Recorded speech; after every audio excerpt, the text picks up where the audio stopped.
కూడా అమ్మవారు వస్తుంది అని చెప్పి ఒక వ్యక్తి నాతో చెప్పడం జరిగింది. ఎంతవరకు వాస్తవం? ఎందుకంటే దైవభక్తులు కాశీలో ఉన్న మా గురుగారిని అడగాలి కానీ సో నాకంతా తెలియదండి. నాకు నిజం చెప్తున్నాను, తెలిస్తే నేను ఏదో చెప్పాను. సో నేను అంటే అయ్యుండొచ్చేమో, నాకు తెలియదు. నాకు తెలియదు. మా గురుగారిని అడగాలి. కాశీలో గానీ హరిద్వార్లో మా గురుగారు అంటే వాళ్ళు అడిగి తెలుసుకొని మీకు చెప్తాను. ఓకే, అక్కడ నుంచి ట్రైనింగ్ అనమాట మీది. ట్రైనింగ్ ఎందుకంటారండి? అట్లా ఎందుకంత? మరి మీరే కదా చెప్పమాట. అక్కడికి వెళ్ళి అక్కడ వెళ్ళని కాదు, నాకు తెలిసిన వాళ్ళు ఉండకూడదండి. చెప్పండి. ఉండాలి, తప్పులేదు. మళ్ళీ నాకు తెలియదు అంటే అడగదంటే ఇప్పుడు నాకు ఆకలి వేస్తుంది, నేను అలా అంటే నాకు ఆకలి వేస్తుంది, కొంచెం ఏదైనా తెప్పిసాను అడగని తప్పేముంది? సో నేను కూడా అదే అంటున్నా కదా. తెలియంది అక్కడ అడిగి తెలుసుకుంటున్నాం అనమాట. నాకు తెలియంది నేను అడిగి తెలుసుకుంటానండి అంటున్నా. Okay, thank you. సో వీడియోలు బాగా చూస్తున్నాం ఇవి. సడన్ గా నాకు చాలా భయమైంది. ఒక వీడియో చూస్తాను, ఇది దయ్యాన్ని స్టూడియోలో దయ్యాన్ని చూపిస్తున్నారు మీరు. సో ముఖ్యంగా ఈరోజు నా స్టూడియోకి పిలవడం కారణం కూడా అదే. తప్పకుండా. ఎందుకు పిలవను? సో నిజంగా దయాలు ఉన్నాయంటే మీరు ఉంటాయి. ఎందుకుంటావు? దేవుడు ఉన్నాడంటే దయాలు కూడా ఉంటాయి. దేవుడు నేను చూసిన, మా దయాన్ని చూడలేదా? దయాన్ని నేను చూసాను కదా. నిజంగా చూసారా దయాన్ని? నిజంగా చూస్తాను. నిజంగా నిజంగా చూస్తాను. నిజంగా నిజంగా నా తల్లిదండ్రుల మీద అంటే చూపిమంటావా? చూపిస్తా. చూపిమంటావా? చూపిస్తా. అంటే వినిపిస్తలే నాకు ఒకసారి గట్టిగా. చూపిన తర్వాత నువ్వే చూద్దు కానీ ఏముంది. పక్కా అంటూ? పక్కా. చెవులేమన్నా కనిపిస్తున్నాయా? అట్లానే అట్లేదండి. నేను చూపించిన తర్వాత మీరు ఏమన్నానండి. Okay okay. హర హర మహాదేవ శబ్ద చేయబెట్టండి.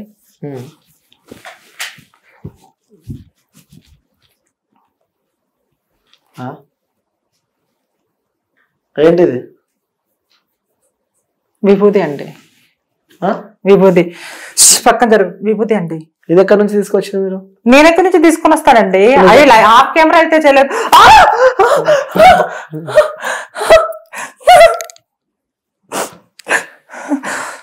దయ్యాలు ఉన్నాయి ఇక్కడ.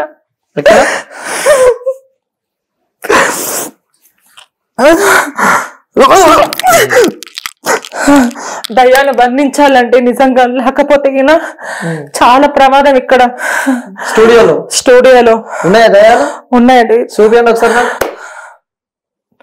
ఓం భగభుగే భగని భాగో తెరి భగవా సకే ఓం క్రైం క్రీ పట్ స్వాహ.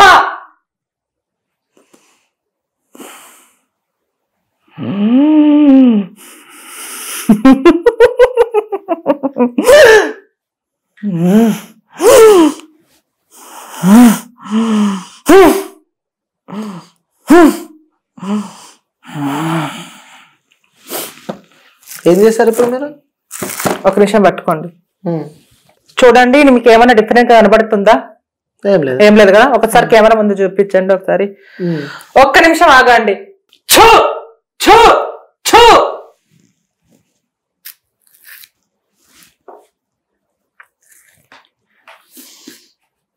సో డిఫరెంట్ ఏం లేదు కదా. సో ఓం క్రైం క్రీం పట్ స్వాహ. ఇక్కడ ఉన్న దయ్యాలు మొత్తం ఇందులో బంధించబడుతున్నాయి. సో ఎక్కడైనా కానీ కత్తి ఉంటే అరటి పండుగ కట్ అవుతుంది, కానీ కత్తి లేకోకుండా ఈ దయ్యాలే అందులో చేరి అవి ఆత్మగా మారి అవి కట్ అయిపోతాయి. అర్థమవుతుందా? దయచేసి నా మాట వినండి, లేకపోతే మీకు విముక్తి కలగదు. ఓపెన్ చేయండి ఒకసారి. ఓకే.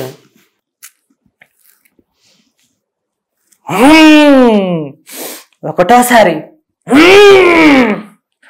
రెండోసారి, మూడోసారి, నాలుగోసారి. ఓకే, కట్టే ఉన్నాయి ఇక్కడ. సో ఆఫ్ కెమెరా అయితే ఏం చేయలేదు. సో ఆన్ కెమెరాలో కట్ ఉంటేనే కట్ మీకు బనానా ఇచ్చాను. ఏమైనా డిఫరెంట్ గా ఏమైనా ఉందంటే లేదు, నార్మల్ గానే ఉంది అన్నారు. సో ఓకే, ఒకసారి మళ్ళీ చూపించండి. ఓకే. సో చూడొచ్చు వ్యూవర్స్, ఇక్కడ కత్తితో పొడిచినట్టు కార్డులు అయితే ఇక్కడ మనకు కనిపిస్తూ ఉన్నాయి.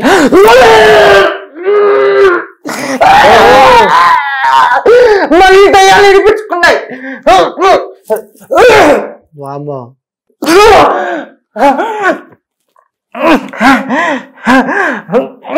వదిలిపెట్టు.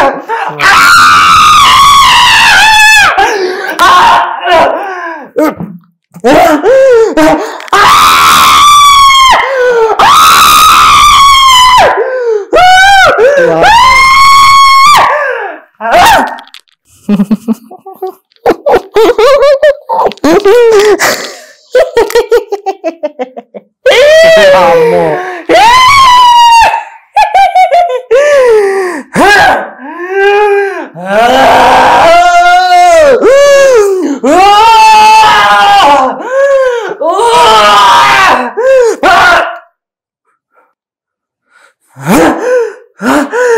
దయ్యం నాడు ఆవహిస్తుంది. ఆవహించక ముందు దయ్యం పంపించాలి.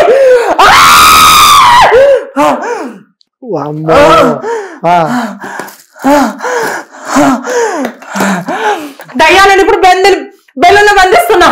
ఓం భగవగే భగని భాగవతరి భగవాసుకే ఓం క్రై క్రై పట్ సాహ.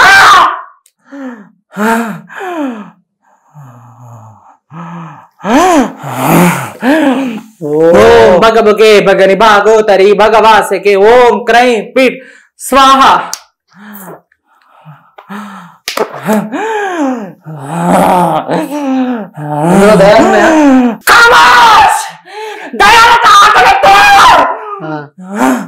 చూపి దయాన్ని చూపి ఒకసారి అందులో నుంచి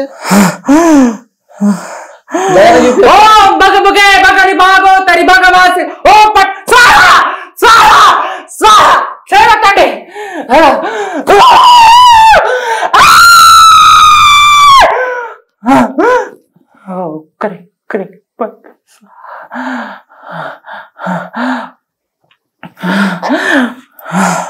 అలానే పట్టుకోండి.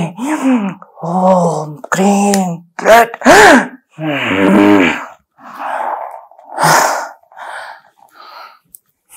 వెళ్ళిపోయినాయండి. అందులో దయ్యాలు బంధించాను. ఏమో సౌండ్ వస్తుంది ఇందులో నుంచి. సౌండ్ వస్తుందా? సో ఇప్పుడు దయ్యాలు లేకుంటే అందులో ఎందుకు అలా సో దయ్యాలు ఉన్నాయి కాబట్టి కదా. నిజంగా దయాలు ఉన్నాయా ఇలా? నిజంగా దయాలు ఉన్నాయా? మాయా మంత్రం ఏమైనా ఉందా నేను కదా? సో ఇక్కడ అండి ఇక్కడ అండి చెప్పండి ఒకసారి. ఇక్కడ అండి నేను పట్టుకున్నా కదా, చెప్పండి. సో నిజంగా ఉన్నాయి కదా. మరి ఏది ఇలా ఉబ్బుతుంది ఇది? మళ్ళీ దయ్యం ఉంది కాబట్టి ఒప్పించాను కదా. ఆఫ్ కెమెరా ఏం చేయలేదు కదా. సో ఇక్కడ అండి నీ దయానికి ఇచ్చేసిన. సో ఇదంతా ఒక మ్యాజిక్. ఎస్. సో ఎందుకు నేను ఇంత షాక్ తెలుసా? నిజంగా దయ్యం వచ్చాడు చేసినాడు. దానికి మా వాళ్ళంతా షేక్ ఆర్టిస్ట్ కాబట్టి అన్ని కలిపి మిక్స్ చేసేసాను. సో ఇంత ఎవరు ఓవరాక్షన్ చేయరు. మాయ మాటలు ఎక్కువ చెప్పి డబ్బులు గుంజుతారు. సో నేను చేసే రీజన్ ఏంటంటే, సో అరటి పండు ఏముందంటే, సో చాలా గ్రామాల్లో ఇప్పుడు కూడా నేను చేసే మ్యాజిక్ వల్ల ఇప్పుడు కూడా తెలియదు జనాలకి. అమ్మ నువ్వు ఎలా చేసావమ్మా? సో నేను ఎలా చేశాననేది దాంట్లో నేను చెప్తాను ఇది మ్యాజిక్ అని. సో వాళ్ళకి తెలియదు. అమ్మా తల్లి సో జనాలు ఇంకా పిచ్చి మూఢ నమ్మకాలు ఉన్నారు. సరే నేను అందరిని అనట్లేదు, దేవుడు ఉన్నాడు దయ్యం. సరే మా అమ్మ మరాన్ని దొట్టేసి చెప్పాను దయ్యం చూశాను. సో ఆ టాపిక్ మళ్ళీ మాట్లాడదాం.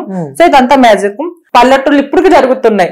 సో ఇదేం లేదు, ఇలా వాటర్ ఏం గొప్పదంటే సో ఈనో ప్యాకెట్ సో ఇలా చేసి అమ్మ ఇందులో దయ్యం ఉందమ్మా అని అంటే తెలియదు కదా. ఇప్పుడంటే టెక్నాలజీ మారిపోయింది, అన్ని సోషల్ మీడియానే కాబట్టి. సో బచ్చ కూడా కింద కామెంట్స్ లో నా ఇంటర్వ్యూలో మేము చిన్నప్పుడు ఎప్పుడో చేసాము ఇప్పుడు ఏంది నువ్వు అన్నట్టు. సో ఇలాంటివి చేసి ఒక గ్రామంలో 50,000 60,000 గుంజెట్టలు ఉన్నారు. సో ఇలా చేసి సో అరటి పనులు కూడా అలానే. ఇప్పుడు ఎందుకంటే ఇప్పుడు పిన్ను తీసుకొని ఇలా అని ఇలా.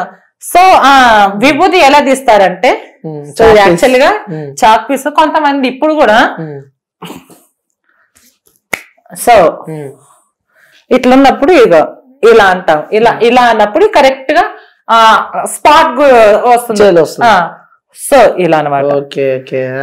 సో ఇలా గాల్లో నుంచి విభూతులు తీస్తాము. శివలింగం తీస్తుంటే గానీ కొంతమంది అంటే వద్దమ్మా దేవునితో ఆటలు వద్దు అన్నారు. సరే ఓకే అది కూడా మ్యాజిక్. కొంతమంది లింగాలు తీసేటప్పుడు 10 సార్లు కొంతమంది ఇక్కడే మన హైదరాబాద్ దగ్గర ఒక 210 కిలోమీటర్లో కర్నూలు జిల్లా కొంతమంది ఇప్పుడు కూడా లింగాలు తీస్తాను. లింగాలు తీసేటప్పుడు 10 సార్లు వాటర్ తాగి 10 సార్లు నాప్కిన్ దొడుచుకుంటారు. సో 10 సార్లు ఆ లింగం ఎట్లా పోయి ఉంటుందో వాళ్ళకి తెలియదు. సో అలా మ్యాజిక్ చేసిస్తారు. ఇంకోటి గాలిలో నుంచి నిమ్మకాయ అదొక బయట థ్రెడ్ ఉంటుంది. సో అది పెద్ద ప్రాసెస్. ముగ్గేసే చేతవలాగా దయాన్ని లేపగలచ్చు, అదొక మ్యాజిక్. సో నాకు ఒక ఇంటర్వ్యూ ఛానల్లో సాయి అనే అబ్బాయి వచ్చినప్పుడు ఆయన జరిగిన అనుభవం ఏంటంటే సో మట్టిలో నుంచి చక్కగా వచ్చింది అక్క నాకు ఏదో అవి ఉన్నాయని 10,000 గుంజారంటే సో అది కూడా మ్యాజిక్ ఏనా ఈసారి వచ్చినప్పుడు మ్యాజిక్ అంటారు అవన్నీ. కొంతమంది ఇలాంటివి శక్తులు నిజంగా కొంతమంది దగ్గర ఉంటాయి కానీ ఎక్కడంటే అక్కడ ఉపయోగించారు. వాళ్ళు సనాతన ధర్మం కోసం వాళ్ళు ఎప్పుడు ఆపదలు దేశ ఆపదలు వచ్చా వాళ్ళు ఇలాంటివి చేశారు. కానీ ఇలాంటివి మహిమలు నాకు దేవుడు నాకు నేను దేవుణ్ణి అది కొంతమంది అన్నీ అనట్లేదండి. కొంతమందిని ఇలా అడ్డం పెట్టుకొని ఇలా మాయ మాటలు చేసి ఇప్పుడు కూడా డబ్బులు గుంజే వాళ్ళు చాలా మంది ఉన్నారు. మరి ఇప్పుడు కూడా ఎక్కడైనా చిలక దోషం దగ్గర పోయేటప్పుడు రా నాన్న 20 రూపాయలు పెట్టాట 20 రూపాయలు బుక్ తీసిన తర్వాత నీకు ఆ దోషం ఉంది 500 1000 చొప్పే కొద్ది 10,000 దాకా తాగుద్ది. సో లాభం ఎవరికి? అందులో సత్యం కొంచెం ఉంటే అబద్ధం ఎక్కువ ఉంటుంది. సో కొంతమంది ఇలా మూఢనమ్మకాలు నమ్మకండి. పైసలు వేస్తే చిలుక వస్తుంది. సో ఇంకోటి దయ్యాన్ని గురించి మాట్లాడితే సో నేను దేవుడు ఉన్నాడని నమ్ముతా దయ్యాన్ని నమ్ముతా. సో చిన్నప్పుడు నేను అంటే అమ్మ నాన్న ఉన్నప్పుడు ఇప్పుడు 6 సంవత్సరాల కిందట సో నేను పడుకుంటే చేతి దగ్గర గుళ్ళ అంటే ఇక్కడ పుండు అయింది పెంకులు కొట్టాలు. మా నాన్న మా అమ్మ బయట పడుకుని నేను లోపల పడుకున్నాము. సరే నేను పడుకుంటే లేసాను నవ్వు వస్తుందమ్మా నొప్పి అని చూస్తే ఇట్లా కూర్చుంది అట్లే. సో అది ఇప్పటికి దయ్యమా అని తెలీదు అమ్మవారా అని తెలియదు. చూస్తే మనము అమ్మోరు సినిమాలో రమ్యకృష్ణ పేర్లో కూర్చుంటుంది సో అలానే ఉంది. సరేలే అని రెండోసారి మళ్ళీ కళ్ళు మూసుకొని ధైర్యం చేసుకున్నా. మళ్ళీ లేచి చూస్తే మళ్ళీ కూర్చుంది. మూడోసారి బ్యార్ మరి అడిస్తే మా అమ్మ మా నాన్న వచ్చారు ఏం కదా. సో అది నేనైతే కానీ అబద్ధం చెప్పను ఎందుకంటే మా అమ్మ మా నాన్న మీద దొట్టేస్తాను దేవుడి మీద అది సత్యం జరిగింది. సో దేవుడు అంటారా దేవుడు మనం చూడము గాని వేరే వాళ్ళు వేరే దారి రూపంలో కళలో తప్ప దేవుడు ఉంటారు. సో మనకి వెనకుండి పోస్ట్ చేస్తారు కాబట్టి సో నేను దయ్యాన్ని నమ్ముతా దేవుని నమ్ముతా. సో ఇవి నిజంగా ఉన్నాయి. కొంతమంది ఈ పేర్లు అడ్డం పెట్టుకుని సో నేను చేసినవన్నీ మ్యాజిక్ నేను ఫస్ట్ ఇంటర్వ్యూలో కొంతమంది నేను ఇది నేను అది అని చెప్పుకొని వచ్చిన వాళ్ళు